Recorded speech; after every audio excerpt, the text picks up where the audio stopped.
आज बात करने वाले हैं हम पर्सनल ईयर 4, 5 एंड 6 के लिए। इससे पहले मेरी वीडियो जो लास्ट वीक आई थी उसमें मैंने बात की थी पर्सनल ईयर 1, 2 एंड 3। ये हम बात कर रहे हैं प्रेडिक्शंस फॉर द ईयर 2023 की।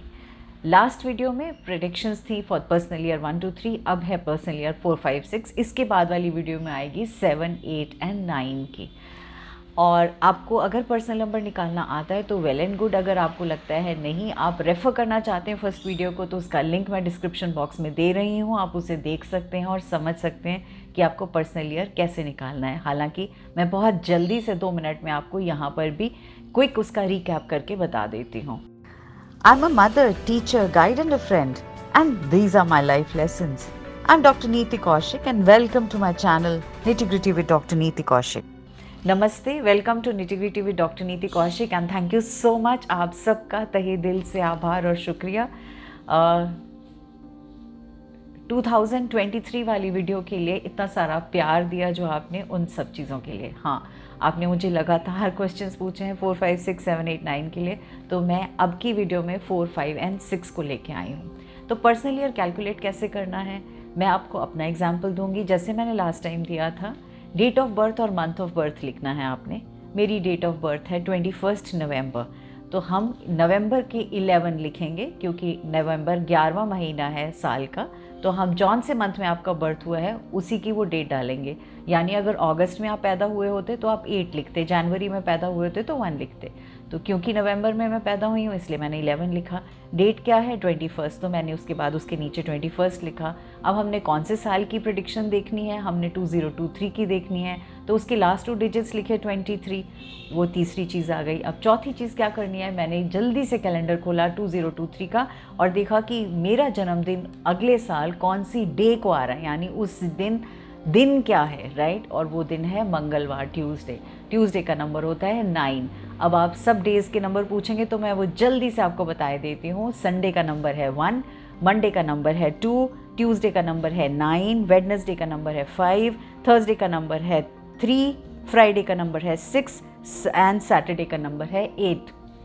ये numbers as per the days हैं और as per the planets through which they are impacted, ये उसके बेसिस पे हैं। अब हमने इन सब का टोटल कर देना है, यानी मैंने टोटल किया 11 + 21 + 23 + 9 और इसका टोटल कितना बना 64। 6 + 4 क्या बना 10। 10 में से 1 + 0 क्या हुआ 1।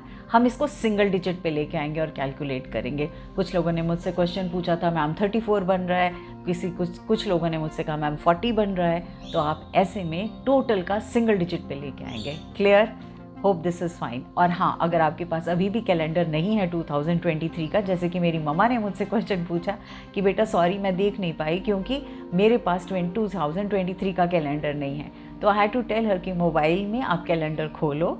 उस कैलेंडर में आप जैसे ही आगे स्क्रॉल करोगे तो आपको अगले साल के हर महीने की कैलेंडर डेट और कौन सी तारीख को आपका बर्थडे आता है वो दिन भी पता चल जाएगा। तो I hope this will also answer many of you जो अभी भी अटक रहे थे, जिनके पास कैलेंडर नहीं था। हालांकि साल का एंड है, आई एम श्योर सबके पास एक डायरी या कैलेंडर आ गया होगा।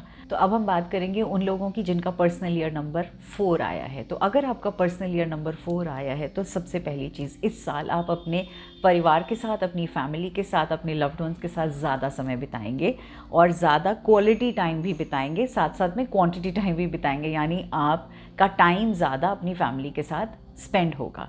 सेकेंड इम्पॉर्टेंट थिंग, अगर आपके पास अपॉर्चुनिटीज़ आती हैं तो आपको ऐसा लगेगा कुछ डिफरेंट सा है, मतलब जो मैं हमेशा करता रहा हूँ या करती रही हूँ उससे हट के कुछ डिफरेंट अपॉर्चुनिटीज़ आ रही हैं इस साल, आने वाले साल में। जो भी अपॉर्चुनिटीज़ आएंगी उन्हें ध्यान से समझिएगा, सोचिएगा और उसके बाद डिसीजन लीजिएगा, बिकॉज आप कुछ वेरिड डायरेक्शन में काम करेंगे। थर्ड इम्पॉर्टेंट थिंग, बहुत सी ऐसी आपके पास अपॉर्चुनिटीज़ आएंगी जो आपको लगेगा कि या तो ये कमाल की हैं और मुझे अचानक से बहुत गेन होने वाला है, लेकिन कॉशन, आप उसे अच्छे से समझिएगा, स्वॉट एनालिसिस करिएगा, देखिएगा कि हाँ क्या ये अपॉर्चुनिटीज़ जो मैं जिनकी बात कर रहा हूँ जो आ रही हैं, क्या ये मुझे इंस्टेंटली फ़ायदा करेंगी या ये लॉन्ग टर्म में भी फ़ायदा करेंगी। क्योंकि कुछ अपॉर्चुनिटीज़ ऐसी आएंगी आपको जो लगेगा कि नहीं, इससे तो मुझे ज़्यादा कुछ फ़ायदा होने वाला नहीं है, लेकिन लॉन्ग टर्म में वो बहुत फ़ायदा करेंगी। तो आपको उन्हें ध्यान से समझना है और ये सोचना है कि क्या मैं इसको ले लूँ या नहीं ले लूँ। तो उसके लिए आपको उसको अच्छे से अंडरस्टैंड करना है और फिर उसके बाद डिसीजन लेना है। फोर्थ इम्पॉर्टेंट थिंग, आपको अपनी विल पावर को स्ट्रॉन्ग रखना पड़ेगा। यदा कदा आपको लगेगा कि आप अपनी विल पावर खो रहे हैं, तो आपको एक कहते हैं ना, लंबी रेस का घोड़ा रहना है, बन के रहना है, तो विल पावर को स्ट्रॉन्ग ज़रूर रखिएगा अपनी। क्यों? क्योंकि आपको जब जब ऐसा लगने लगेगा कि ये कुछ ऐसा सही है, मतलब इट्स नथिंग वेरी लुक्रेटिव, तो वहाँ पे आपको 2 मिनट पॉज करके देखना है और ये सोचना है कि लुक्रेटिव अभी नहीं लग रहा, क्या 1 साल के बाद अगर मैं कंसिस्टेंटली एफर्ट करती हूँ या करता हूँ तो क्या ये मेरे लिए बहुत बड़ा बेनिफिट है? अगर है तो carry on with that work and do take that work. तो इसलिए ऑप्टिमिज्म बनाए रखिएगा अपना। नेक्स्ट इंपॉर्टेंट थिंग, पॉसिबल है कि आप कुछ नया परचेज़ करें, हो सकता है नया घर या नई गाड़ी। आपके घर में कुछ ना कुछ तो नया डेफिनेटली होने वाला है इस साल में। उसके लिए all the very best from the beginning itself. Next important thing is financial gains हैं।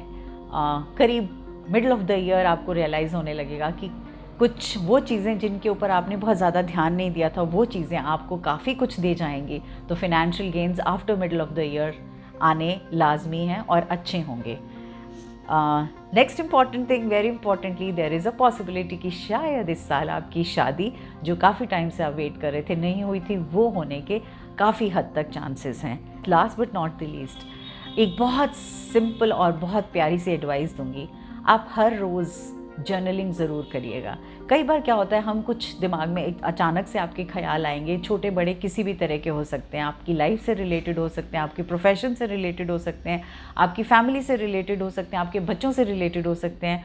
वो जो ख्याल आपके दिमाग में आएंगे, जब आप जर्नलिंग करेंगे, तो जो भी ख्याल सवेरे के टाइम स्पेशली जब आप जल्दी उठ के जर्नलिंग करेंगे, तो उनमें से जो भी आप लिखेंगे, उनको बाद में जब आप पढ़ रहे होंगे तो आपको उनमें से बहुत से नए आइडियाज़ और यूनिक आइडियाज़ मिलेंगे। उनका ध्यान रखिएगा क्योंकि वो आपके लिए बहुत सक्सेस देंगे। अब मैं आती हूँ, बारी करते हैं हम कंसर्न, एरियाज़ ऑफ कंसर्न की, जहाँ आपको थोड़ा सा ध्यान रखना है। तो सबसे पहले आपको रिलैक्स नहीं करना, यानी आपने सोचा ये मेरा काम शुरू हो गया है, अब सब कुछ ऑटोमेशन मोड पे आ गया है, अब सब अपने आप से काम चल रहा है, मुझे देखने की ज़रूरत नहीं है। वहीं आपकी भूल होगी। The moment you start thinking कि मुझे देखने की ज़रूरत नहीं है, अपने आप से सब कुछ हो जाएगा, वहीं गड़बड़ हो सकती है। इसलिए आप प्लीज़ रिलैक्स मत करिएगा। इस साल आपको कंसिस्टेंसी रखनी है हर काम में, हर स्फेयर में, हर एरिया में, उस हर एरिया में आपकी लाइफ के जहाँ जहाँ भी आपकी ज़रूरत है। एफ़र्ट्स कंसिस्टेंटली ज़रूरी हैं। रिलैक्स नहीं करना, चाबी अपने काम की दूसरों के हाथ में नहीं देनी। करते रहें, बीच बीच में थोड़ा थोड़ा देखते रहिएगा कि ठीक से हो रहा है या नहीं हो रहा। आपकी इंटरवेंशन से वो काम और ज़्यादा अच्छे से हो पाएगा। सेकेंड इम्पॉर्टेंट थिंग, हो सकता है आपको बीच बीच में अपने प्लान्स को रिवाइज़ करना पड़े, हो सकता है आपका कोर्स ऑफ एक्शन आपको चेंज करना पड़े, हो सकता है आपको मेथडोलॉजी चेंज करनी पड़े, लेकिन जब जब आप उसमें इन्वॉल्व होंगे और अपना कोर्स ऑफ एक्शन चेंज करेंगे, यकीन मानो आपको रिज़ल्ट ज़्यादा अच्छा आएगा। इसीलिए मैंने शुरू में कहा था ना, आपको अपने आप को पॉजिटिव साल भर रखना है, आपको इंस्टेंट ग्रैटिफिकेशन में नहीं आना है। कहते हैं ना, सोने की मुर्गी हर बार एक अंडा देती है, वो लेना ज़्यादा ज़रूरी है, रादर एक साथ काट देना ये सोच के सारे अंडे इकट्ठे ले लो, वो ऐसा होने वाला नहीं है। थर्ड इम्पॉर्टेंट थिंग बहुत ज़्यादा ज़रूरी है, स्वॉट analysis, strength, weakness, opportunities and threats.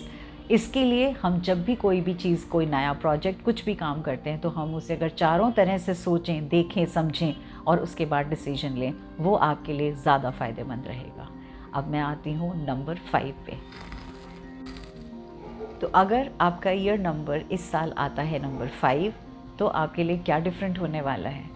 सबसे पहले नंबर 1, आपको अचानक से लगेगा कि आपका फ्रेंड सर्कल थोड़ा बढ़ता जा रहा है, यानी बहुत से नए लोग आपकी ज़िंदगी में आएंगे, बहुत सी नई अपॉर्चुनिटीज़ आ सकती हैं, नए लोग आ सकते हैं, नए लोगों से मिलना जुलना हो सकता है, नई जगहों पे जाना हो सकता है।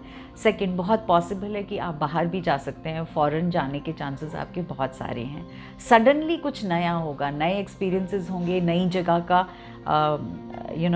आपको लगेगा कि हाँ, इस बार नई जगह गई हूँ तो नई जगह का एक्सपीरियंस, नया खाना भी हो सकता है। थर्ड इम्पॉर्टेंट थिंग, आपकी लाइफस्टाइल के अंदर चेंजेस आएंगे। आपका वार्डरोब पूरा चेंज हो सकता है, आपका हेयर स्टाइल चेंज हो सकता है, आपकी लाइफस्टाइल चेंज हो सकती है। The way you dress up, the way you speak to people, the way you look, the way you portray yourself, वो सारी चीज़ें चेंज हो सकती हैं। Fourth important thing, you will enjoy the changes and the freedom in life. आपको लगेगा काफ़ी सारी फ्रीडम है और जो चेंजेस आ रहे हैं आपको अच्छे लग रहे हैं, आप उन्हें इन्जॉय करेंगे। लेकिन बहुत सारे चेंजेस कई बार इंसान को रेस्टलेस कर देते हैं। So fifth important thing is there is a possibility कि आपके मन में और अचीव करने का या और ज़्यादा डिज़ायर्स होंगे जो आपके लिए रेस्टलेसनेस क्रिएट कर सकते हैं। तो थोड़ा सा शांति, आपको पिंच ऑफ शांति ऐड करने की ज़रूरत है, जिसके लिए मेडिटेशन बहुत बड़ा सजेशन है मैं आपको देना चाहूँगी, जो आपके लिए काफ़ी डिफ़िकल्ट होगा, लेकिन आप मेडिटेट करेंगे तो वो मन में एक आत्म शांति आएगी और उससे आपको बहुत अच्छा फील होगा। सिक्स्थ इम्पॉर्टेंट थिंग, आप में से जो लोग भी फिनेंस में हैं, मीडिया में हैं, IT इंडस्ट्री में हैं, बिजनेस में हैं, एक्टिंग में हैं, इन सोशल मीडिया इन्फ्लुएंसर्स हैं, एंटरटेनमेंट इंडस्ट्री में हैं, रेडियो जॉकी हैं, वो सब लोग इस साल कुछ अच्छा करेंगे, थोड़ा ज़्यादा अच्छा करेंगे। मतलब अच्छा तो आप कर ही रहे हैं, लेकिन अगर आपका पर्सनल ईयर नंबर 5 है तो डेफिनेटली आप छाए रहेंगे चारों तरफ। मतलब आपके बारे में काफ़ी बातें होंगी इधर उधर, और अच्छी ही बातें होंगी, पॉजिटिव ही बातें होंगी। सेवन्थ इम्पॉर्टेंट थिंग, आपकी फिनेंशियल स्टेबिलिटी आएगी इस साल, काफ़ी हद तक आएगी। रेस्टलेसनेस नहीं होना, जल्दी से सब कुछ इंस्टेंटली नहीं करना। जैसे मैंने 4 नंबर के लिए बोला, इंस्टेंट ग्रैटिफिकेशन नहीं। आप नई जगह जाते हैं, नया कुछ चखते हैं, नए चेंजेस लाते हैं, उसमें रचने बसने में थोड़ा सा समय लगता है। तो ट्राई करिएगा अपने आप को वो समय देने की, तो बहुत बहुत अच्छा रहेगा। Eighth important thing, there is a very very strong possibility कि आप अगर जॉब में हैं तो आपका ट्रांसफ़र किसी दूसरे डिपार्टमेंट में या किसी दूसरी सिटी में होने के बहुत बहुत हद तक चांसेस हैं। Last but not the least, there is a possibility कि आपकी लाइफ में कोई नए पार्टनर्स आएँ या लव इंटरेस्ट आए। बहुत हद तक मैं कहने की कोशिश करूँगी कि कहते हैं ना, किसी भी चीज़ में एंटर होने से पहले उसको पुख्ता कर लेना ज़रूरी है। तो यहाँ एक स्ट्रॉन्ग वर्ड ऑफ एडवाइस, कहते हैं जब तक किसी के साथ 4 सीज़न ना बिता लो, जल्दी से हाफ कुक्ड और हाफ बेक्ड स्टोरीज़ को अपना नहीं बनाना चाहिए। क्यों? क्योंकि वो परेशान कर जाती हैं और बाद में दर्द और तकलीफ़ दे जाती हैं। So don't get into any relationship where you are not even sure about whether the person is good और whether that person is going to be good for you. This is a word of caution. अब हम आते हैं कुछ और चीज़ों पे जो आपको ध्यान रखने की हैं। सबसे पहले, कोई भी डील साइन करने से पहले, कोई पेपर साइन करने से पहले प्लीज़ उसे अच्छे से पढ़ लीजिएगा। जो कि मैंने ईयर नंबर 3 के लिए बोला था, सेम आपके लिए भी बोलूँगी। Be cautious before you sign any paper. कुछ भी डील साइन करने से पहले डॉटेड लाइंस में अच्छे से पढ़ लीजिएगा उसको। अपनी एनर्जीज़ को प्लीज़ वेस्ट मत करिएगा अपना समय बर्बाद करने में, जस्ट किलिंग योर टाइम। आपको लगेगा मैं दिन भर बहुत बिजी रहा हूँ, बहुत सारे चेंजेस आए हैं, अपने आप को चेंजेस में ढालने के लिए आप बहुत सा टाइम बर्बाद करेंगे बिना बात की बात करने में और बिना बात का चीज़ों को अपना जस्ट लाइक दैट। जैसे कहते हैं ना, कई बार हम सोशल मीडिया पे ऐसे टाइम वेस्ट करते रहते हैं स्क्रॉल कर करके। ऐसे ही जहाँ भी हैं आप, जिस भी मुकाम पे हैं, अपना समय आपका अपना कीमती समय है। Please don't waste it. Take care of your duties and task and share responsibility if it is important. अपनी चीज़ों के ऊपर अपना गौर तवज्जो। हाँ, अपना काम करने के बाद आप कुछ भी कर सकते हैं, लेकिन जो टू डू लिस्ट है जो आपकी दिन भर के लिए या महीने के लिए या हफ्ते के लिए, उससे प्लीज़ पूरा पहले करिएगा। बाकी चीज़ों में ध्यान बाद में लगाइएगा। Last but not the least, just go with the flow before you commit to anything new in your life. ये मैं स्पेशली बोलूँगी उन लोगों के लिए जो एक नए रिश्ते में घुसने वाले हैं या ऐसे टाइम में उनकी लाइफ में कोई ना कोई नया इंसान आएगा। Just go with the flow but do not commit your self unless and until आपको पक्का यकीन है कि ये पर्सन या इसके साथ मेरी लाइफ अच्छी गुजरेगी, या वो जॉब जो आप सोच रहे हैं आपके सामने आई है बहुत अच्छा पैकेज लेके, लेकिन बाद में आपको रियलाइज़ हो कि कहाँ अटक गए या कहाँ फंस गए। उसके लिए दोबारा से अच्छे से सोच लीजिएगा। अब मैं आती हूँ पर्सनल ईयर नंबर 6 पर। इस साल आपका अपनी फैमिली के साथ, अपने लव्ड वन के साथ आपका जो बॉन्ड है वो बहुत स्ट्रॉन्ग होगा। Second important thing, there is a possibility कि आपकी लाइफ में अगर बेबी की आप वेट कर रहे हैं तो इस साल देयर इज़ अ पॉसिबिलिटी आपकी लाइफ में एक बेबी आए, एक कुछ नया आने की पूरी संभावना है। थर्ड इम्पॉर्टेंट थिंग, कुछ चेंजेस आएंगे, कुछ ग्रोथ है लाइफ में, बहुत बड़े चेंजेस तो नहीं हैं, छोटे छोटे चेंजेस हैं। शुरू में आपको ऐसा लगेगा कि लाइफ धीरे धीरे मूव कर रही है, मतलब बहुत बड़ी बड़ी बातें नहीं हो रही हैं, ग्रेजुअली हो रही हैं। बट यकीन मानो, कहते हैं ना slow and study wins the race, वही है। जैसे कछुए और खरगोश की कहानी, तो आप खरगोश की तरह तो नहीं भागोगे, लेकिन जीतोगे यकीनन। क्यों? क्योंकि अगर आप कछुए की तरह हो तो वो कंसिस्टेंटली आपकी लाइफ उस तरह से चलती रहेगी। It's not going to be roller coaster just like number 5। Fourth important thing, आप अपनी लाइफ में कुछ नई नई चीज़ें ऐड करोगे जो लग्जरीज से रिलेटेड होंगी। हो सकता है क्रिस्टल्स, हो सकता है जूल्स, हो सकता है ज्वेलरी, हो सकता है फर्नीचर, हो सकता है कुछ बहुत सी परफ्यूम्स, ऐसी कोई भी चीज़ें जो लग्जरी से रिलेटेड है, नंबर 6 से रिलेटेड है, लक्ष्मी से रिलेटेड है, वो वाली चीज़ें आप, नए कपड़े भी हो सकते हैं, वो वाली चीज़ें आप अपने घर में ऐड करेंगे इस साल for sure. Fifth important thing, ये टाइम है जब आपको अपनी सोल कम्युनिटी से इन टच आना है। आप जानते हैं आपकी पर्सनल जो दुनिया है, आपकी एक बहुत प्यारी दुनिया है आपकी, उस दुनिया से बाहर एक दुनिया है जो आपकी इंतज़ार कर रही है आपसे बात करने का, आपसे मिलने का, उस कम्युनिटी से जुड़ने का। और वो हम तभी करते हैं जब हम एक तरफ से अपने आप को फ्री करते हैं, क्लियर करते हैं, या अपना एनर्जी को क्लेंस करते हैं। तो ऐसे में बहुत बहुत ज़रूरी है कि आप अपनी उस कम्युनिटी के साथ जुड़ें जो आपसे मिलने के लिए वेट कर रहे हैं। क्यों? क्योंकि वो आपकी ज़िंदगी में बहुत सारी नई चीज़ें लेके आएंगे, और उसके लिए हो सकता है आपको थोड़ा सा समय अपनी फैमिली से, अपनी जो पर्सनल लाइफ है उससे सेक्रीफाइस करना पड़े। जब तक आप वो समय थोड़ा सा सेक्रीफाइस नहीं करेंगे, तब तक आप अपनी उस सोल कम्युनिटी से या अपनी स्पिरिचुअल कम्युनिटी से कैसे जुड़ेंगे, है ना? तो उनसे जुड़ने के लिए ज़रूरी है कि आप ये सब करें। सिक्स्थ इम्पॉर्टेंट थिंग, आपको अपना लाइफ पर्पस फुलफ़िल होता हुआ दिखाई देने लगेगा। आप जैसे लोगों के साथ जुड़ेंगे, उनकी हेल्प करने लगेंगे, आपको लगेगा आपको अपना सोल पर्पस, अगर आपको नहीं पता तो पता चलेगा, और अगर पता है आपका सोल पर्पस क्या है तो वो और क्लियरली डिफाइंड होने लगेगा। उनके साथ कनेक्शन आपको और ज़्यादा स्ट्रॉन्ग बनाएगा। सेवन्थ इम्पॉर्टेंट थिंग, करियर और फाइनेंस इनिशियली थोड़ा सा स्लो मूव करेगा, मूव ज़रूर करेगा, मैं ये नहीं कहूँगी स्टक रहेगा, मूव ज़रूर करेगा, लेकिन वो एक फ़ेज़ है, उस फेज़ में से आप निकलेंगे, आपको वरी करने की ज़रूरत नहीं है।